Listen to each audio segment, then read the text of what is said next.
예배에 참여하신 여러분을 축복합니다. 우리 지금 성가대 찬양의 가사처럼 예배의 자리, 구약으로 말하면 왕의 지성소에 와 있습니다. 하나님께 영광입니다. 우리 옆 사람과도 인사하십시다. 오늘도 만나서 반갑습니다. 잘 오셨습니다. 은혜 많이 받으세요.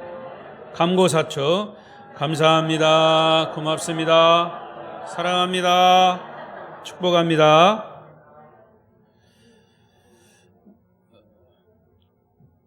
오늘 이 예배 시간 특별히 저와 여러분이 옆 사람에게 한 번 더 고백할 것이 있습니다. 그것은 옆 사람을 보시면서 예수님을 모신 당신이 성전입니다. 옆 사람 쳐다보면서 시작. 한 번 더. 예수님을 모신 당신이 성전입니다. 시작.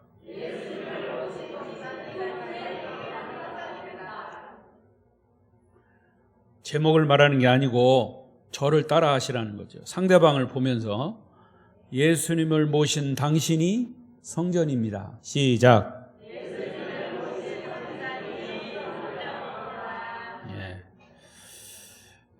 저는 주일 낮 예배에 요한복음을 계속 설교하고 있습니다. 요한복음을 30번 읽으라고 숙제를 드렸습니다. 잘 읽고 계신 줄로 제가 믿겠습니다. 무엇보다도 이렇게 숙제를 드린 것은 요한복음을 읽으시면서 우리 예수 그리스도를 인격적으로 만나는 그런 여러분 모두에게 그런 은혜가 있도록 그래서 숙제를 드린 겁니다. 오늘 말씀의 주제는 여기 있는 것처럼 예수님을 모신 곳이 성전입니다. 자, 제목을 다 같이 해보겠습니다. 시작. 예수님을 모신 곳이 성전입니다. 최근에 여러분 뉴스에도 보듯이 우리나라의 대통령이나 정치하는 사람들 그리고 우리나라 모든 국민들이 가장 민감하게 반응하는 것이 무엇이라고 생각하십니까? 여러 가지가 있겠지만은 또 개인마다 다 다르겠지만은 보편적으로 일반적으로 제가 보기에는 경제 문제라고 봅니다. 경제 문제 중에 우리 일반 백성들이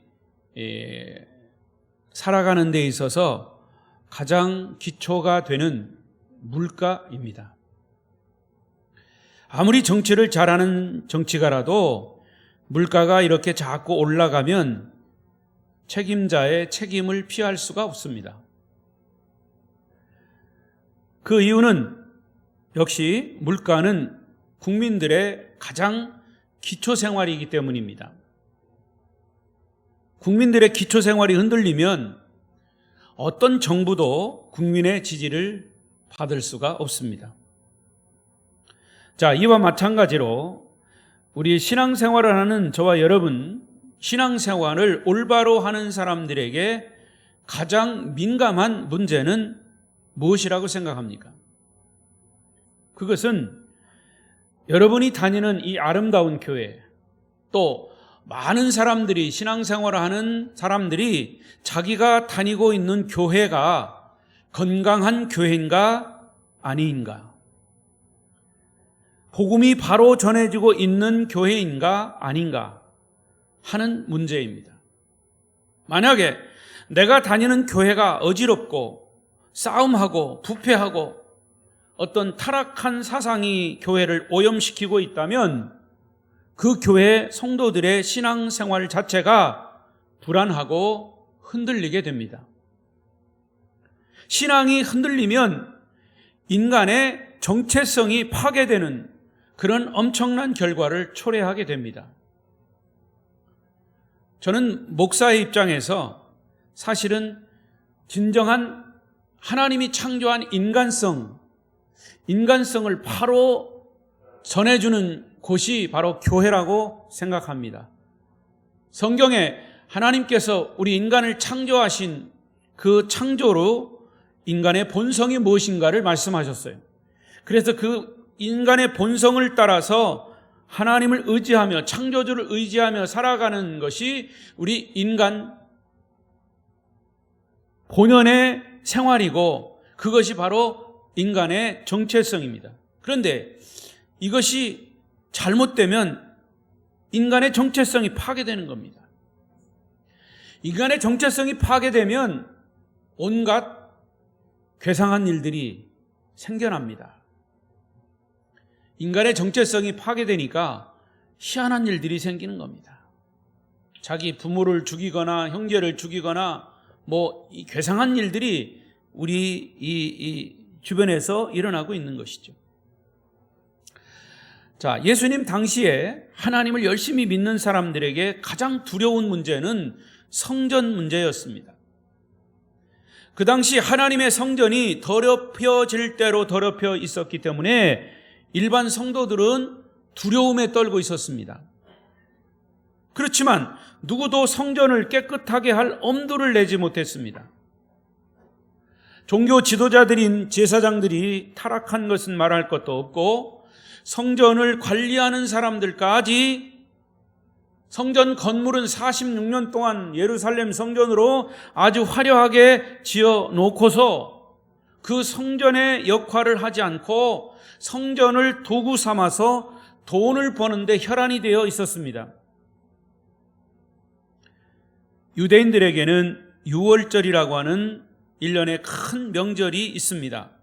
그래서 2월절이 되면 전 세계에 흩어진 유대인들이 이 화려하게 지은 예루살렘 성전을 보기 위해서 이 성전에서 하나님 앞에 제사하기 위해서 그 당시에만 해도 100만 명씩 몰려들었습니다. 지금도 100만 명이면 엄청나게 많은 인원인데 그 당시에 그렇게 몰려들었습니다. 그런데 그렇게 몰려드는 사람들을 대상으로 성전을 관리하는 사람들과 종교 지도자들은 막대한 이권과 재정 수입을 얻는 재미를 보고 있었습니다. 그래서 그 당시 정말 올바른 신앙을 가진 사람들은 과연 하나님의 성전이 저렇게 타락해도 되는가 하는 두려운 마음이 있었지만은 아무도 입을 열지 못합니다. 왜냐? 성전을 향해서 부정적인 말을 한다거나 저주의 말을 하는 자는 죽음을 면치 못한다는 것을 누구나 다 잘 알고 있었기 때문이죠. 그런데 여러분, 그 당시만 그런 게 아니라 우리가 사는 이 시대도 마찬가지입니다. 교회는 이 세상보다도 사실은 더 높은 영적 권위를 가지고 있습니다. 때문에 교회가 타락하면 세상 사람들은 교회에 손을 대지 못해요. 코로나로 인해서 코로나 방역한다고 교회 모임도 예배도 제대로 드리지 못한 때가 있었죠. 작년, 재작년, 2년 동안 그랬습니다. 그렇게 겉으로 외부적으로 물리적으로 모임을 제한할 수는 있지만 우리가 가지고 있는 신앙은 어떤 정부도 어떤 세력도 하다못해 북한에 있는 그런 독재자도 사실은 신앙은 억제하지 못하는 거예요. 그래서 북한만 해도 신앙을 가진 사람은 지하로 들어가서 몰래 감시를 피해서 하나님을 예배하는, 그래서 들키면 결국 순교당하는, 그러니까 이것은 영적 권위를 얘기하는 겁니다. 교회는 세상보다 높은 영적 권위를 가지고 있기 때문에 사실은 교회가 타락하면 세상 사람들은 교회에 손을 대지 못해요. 정부도 교회를 개혁하지 못하고 마음대로 할 수가 없습니다. 교회가 타락하면 교회 스스로가 개혁하든지 하나님이 심판하시든지 둘 중에 하나로 해결할 수밖에 없습니다. 그래서 교회는 이 세상을 지키는 마지막 보루인 겁니다. 그래서 우리 교인들을 보고 주님은 말씀하셨습니다. 너희는 세상의 빛이라, 너희는 세상의 소금이라, 이렇게 말씀하신 거예요. 그 당시 예루살렘 성전도 마찬가지였습니다. 로마 황제나 유대 나라 왕도 예루살렘 성전을 향해서 책망하거나 함부로 저주의 말을 하지 못했습니다. 그만큼 이 성전이라고 하는 구약시대의 성전이라고 하는 것은 대단한 권위를 가지고 하나님이 계시는 곳으로 알고 있었습니다.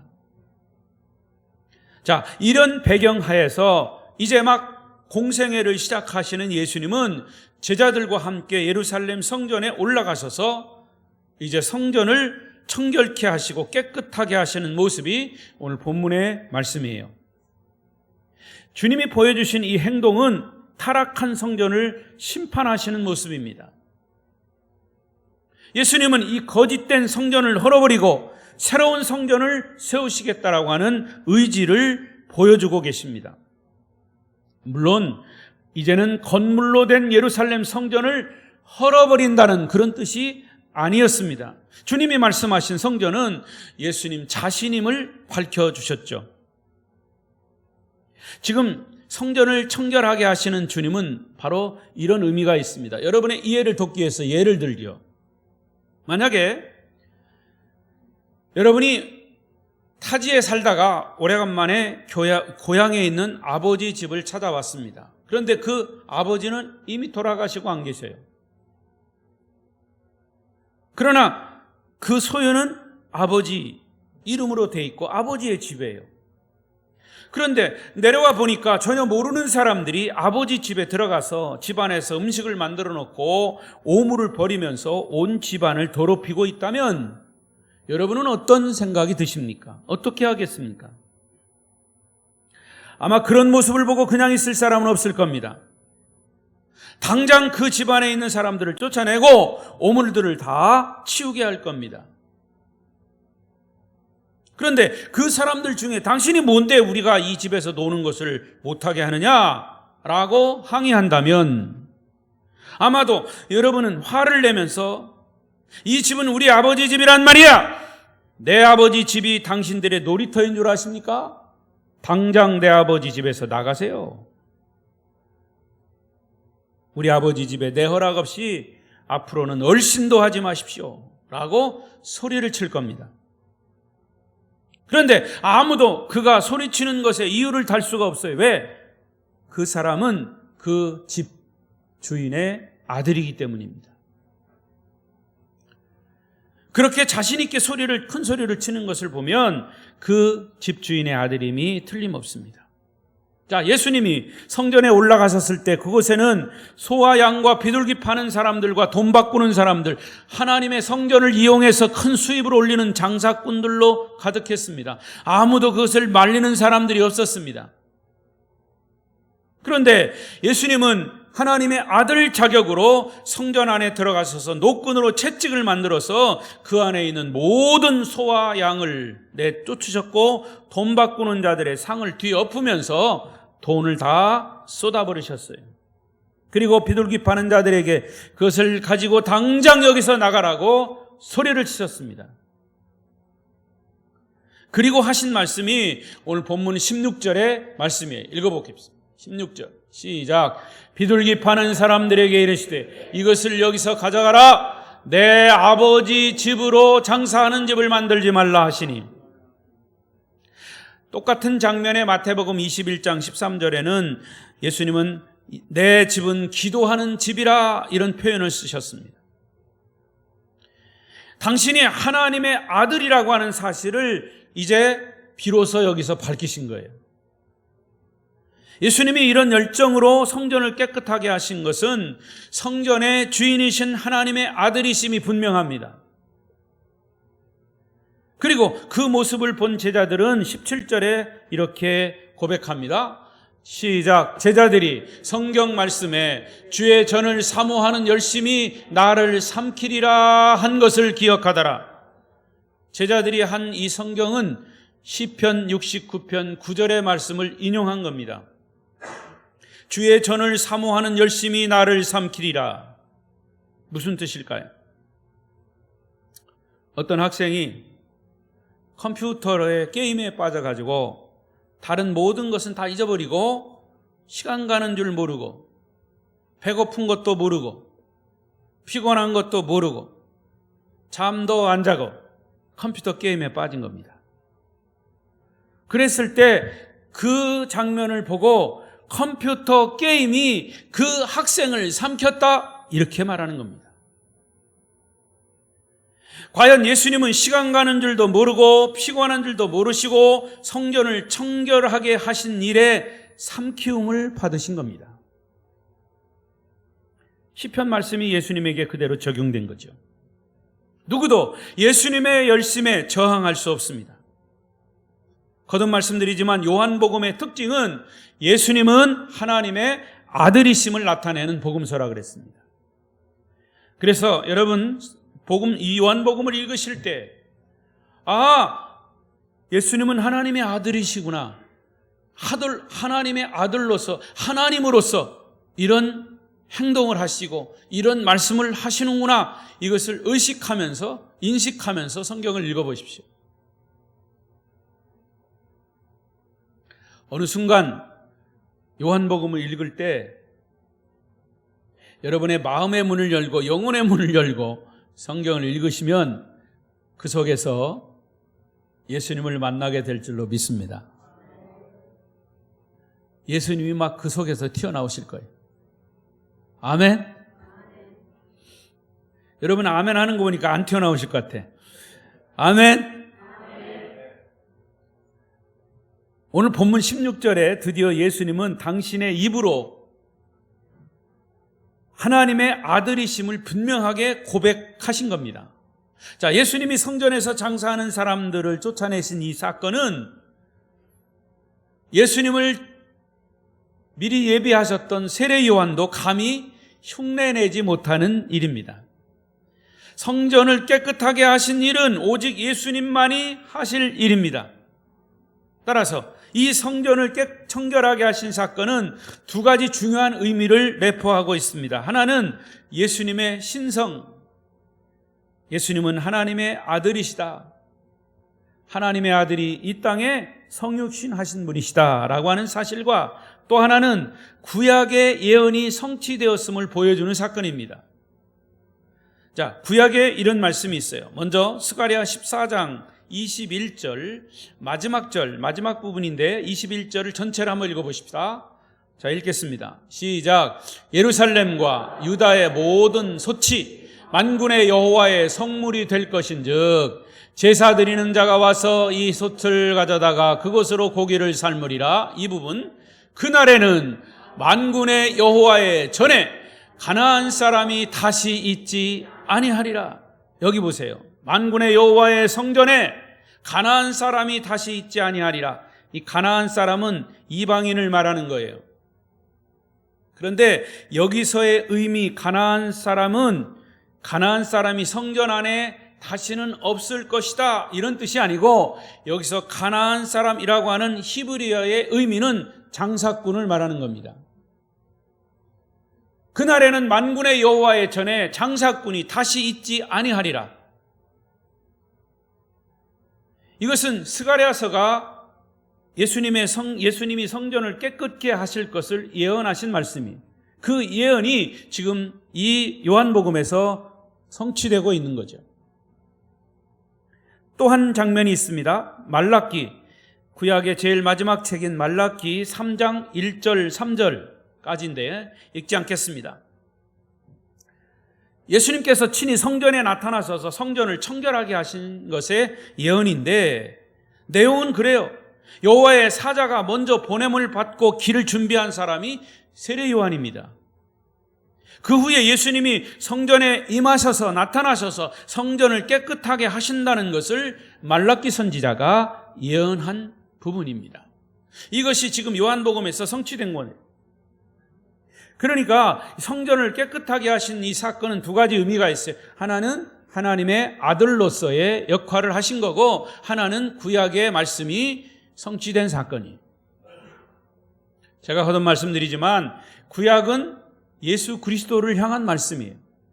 구약의 의미는 뭐예요? 옛 약속입니다. 무슨 약속입니까? 메시아가 이 땅에 오실 것이다 라고 하는 약속. 그럼 신약은 새로운 약속인데 어떤 예수님이 이 땅에 오셔서 하셨고 그리고 부활 승천하시고 다시 오실 것이라고 하는 약속, 새로운 약속, 신약입니다. 자, 그런데 이런 상황에서요, 유대인들의 입에서는 아무도 예수님을 하나님의 아들 메시아로 알아보지 못했습니다. 18절입니다. 본문 18절 시작. 이에 유대인들이 대답하여 예수께 말하기를 네가 이런 일을 행하니 무슨 표적을 우리에게 보이겠느냐. 네가 성전을 청결하게 하는 것을 보니까 아마 선지자쯤 되어 보이는 것 같은데 그러면 선지자인 것을 증명해봐라, 이겁니다. 그들은 하나님의 아들 예수가 자기들 눈앞에 나타나셨고 그 증거가 많이 있음에도 불구하고 선지자의 표적을 또 보여달라고 하는 겁니다. 여러분, 유대인들은 예수가 메시아인 것을 사실 알면서도 하나님의 아들로 인정하고 싶지 않은 거예요. 왜 유대인들이 이렇게 진리를 알면서도 진리로 인정하지 않을까? 그것은 그들 안에는 진리를 사모하는 마음이 없고 사실은 오직 성전을 이용해서 돈을 벌고자 하는 욕심으로 가득 찼기 때문입니다. 돈에 대한 욕심이 마음에 가득하면 진리를 알면서도 진리를 인정하고 싶지 않은 거예요. 이게 사람의 본성입니다. 사람들이 죄를 짓는 이유는 진리를 몰라서가 아닙니다. 무엇이 옳고 그른 줄을 알지만 돈의 양심이 팔려가지고 옳은 것을 보고도 옳다고 인정하지 못하는 겁니다. 인정하고 싶지 않은 겁니다. 유대인들은 성경을 다 알고 있어요. 구약 성경을 다 꿰뚫고 있습니다. 하지만 성경을 아는 것에 그치고 그들은 그 성경을 삶에 적용하지 않았습니다. 유리할 때는 성경을 말하지만 불리할 때는 얼마든지 성경을 무시해버립니다. 여러분, 하나님의 말씀은 살아계십니다. 그래서 우리의 양심을 깨웁니다. 그러나 말씀을 알고 있지만 의도적으로 눈을 감고 마음을 닫아버리면 그 사람은 양심이 메말라 버리는 거예요. 그러니까 눈 감지 마세요. 여러분, 주님의 말씀이 여러분의 양심에 부딪힐 때 주님께 겸손히 무릎을 꿇고 잘못을 회개하고 진리를 인정하고 순종해 보십시오. 그때 성령을 모신 여러분의 몸이 성전이 되는 것이고 주님의 말씀으로 정결케 되고 주님을 인격적으로 만나는 은혜가 임하게 될 것입니다. 근데요, 제가 서두에 말씀을 드린 것처럼 사실은 지금 계속해서 예수님과 유대인들이 부딪히는 거예요. 어떤 문에서 부딪힙니까? 예수님을 인정하지 않는 거예요. 근데 저와 여러분이 언제라도 유대인이 될 수 있다는 거예요. 자, 이런 예를 제가 조금 무리하지만 여러분이 유대인이라고 한번 생각해 보고 이 말씀을 예수님과 이렇게 말씀을 통해서 대화를 나눠보십시오. 나는 얼마든지 유대인이 될 수 있어요.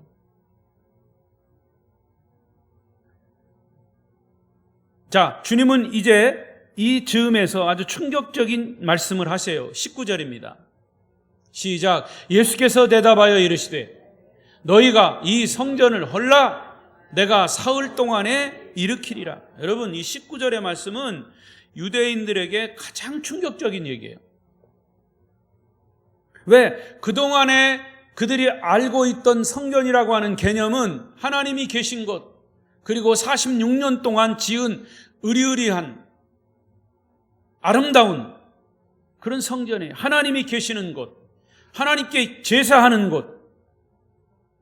그런데 그 성전을 헐라고 예수님이 말씀하실 때 그들은 사실은 두려웠어요. 무서운 말입니다. 성전을 파괴한다는 선언이에요.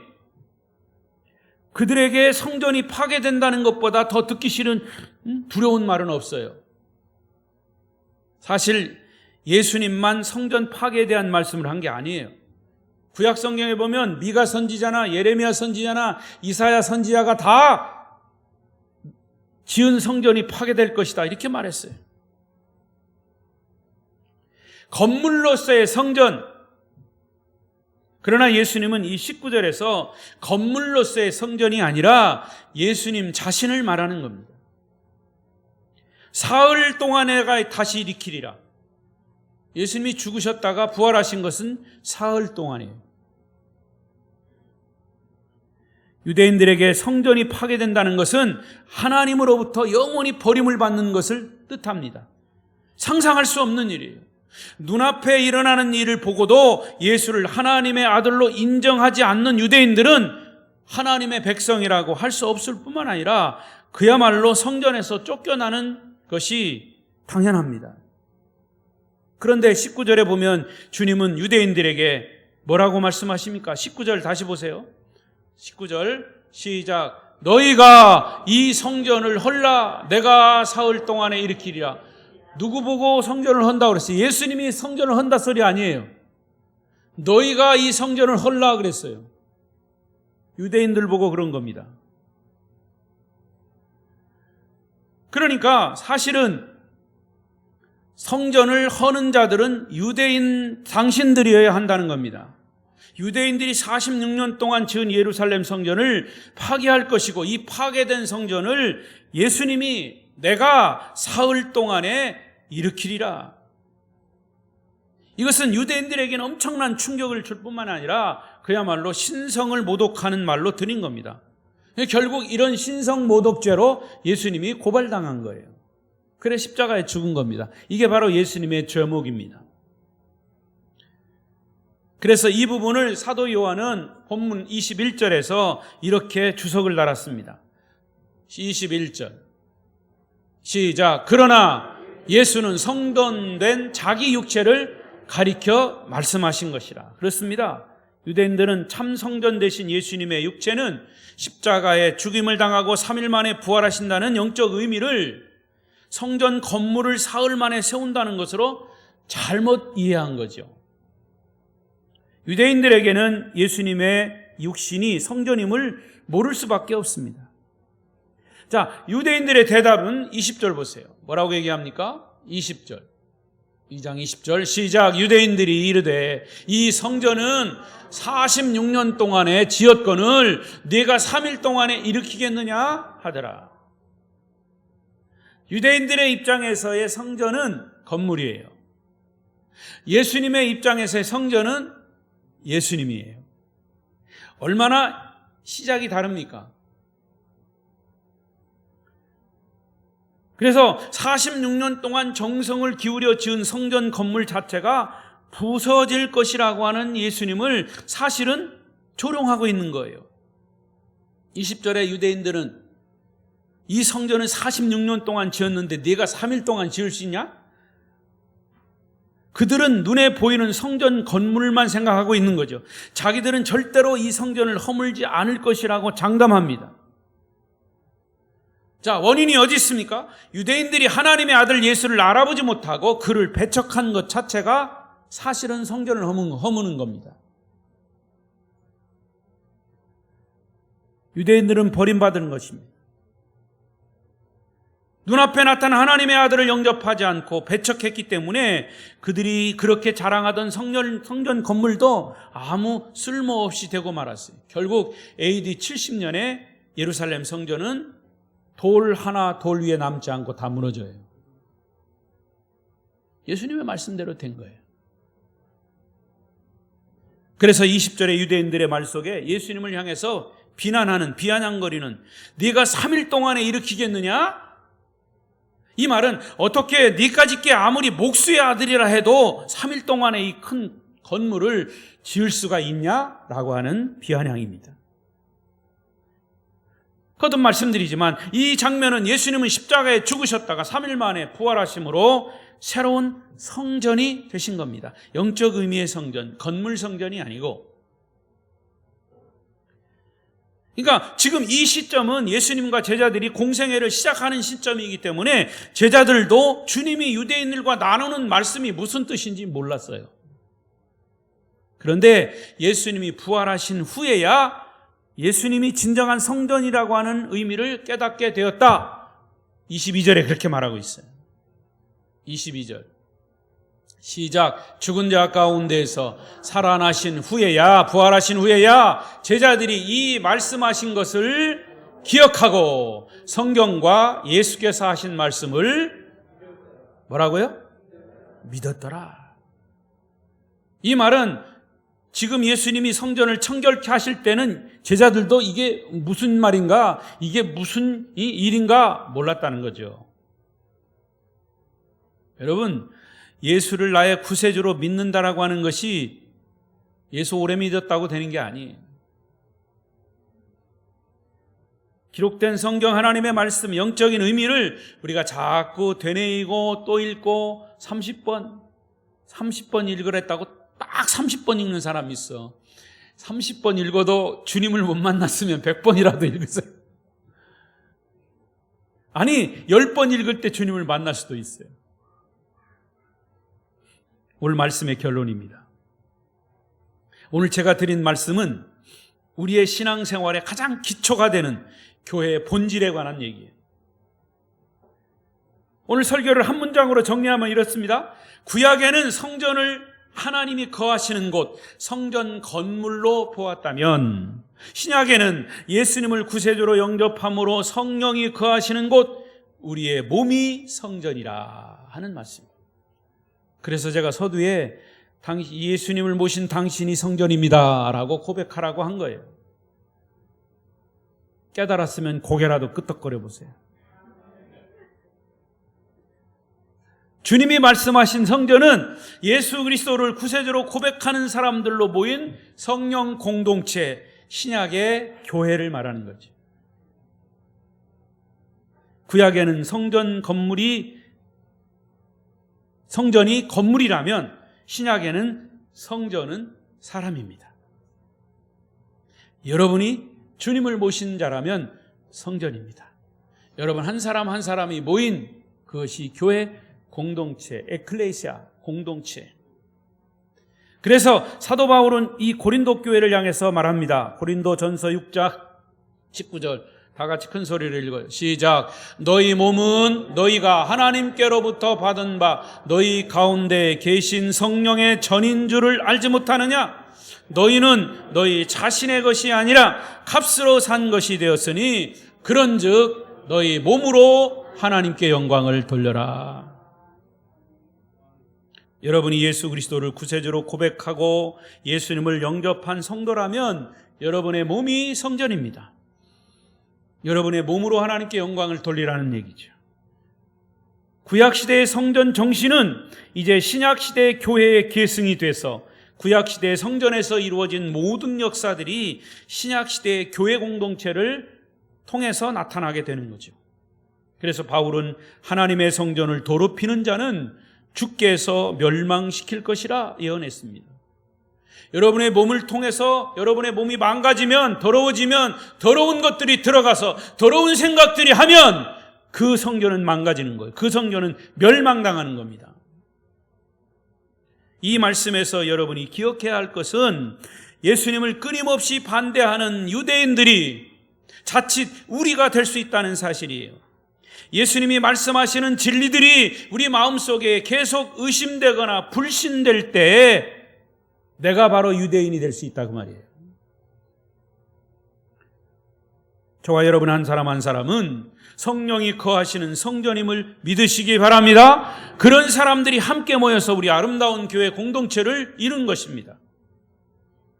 성전인 여러분 한 사람 한 사람을 통해서, 그리고 우리 아름다운 교회 공동체를 통해서 날마다 순간마다 하나님께 영광 돌리는 삶을 사시기를 축복합니다. 축복합니다. 기도하겠습니다.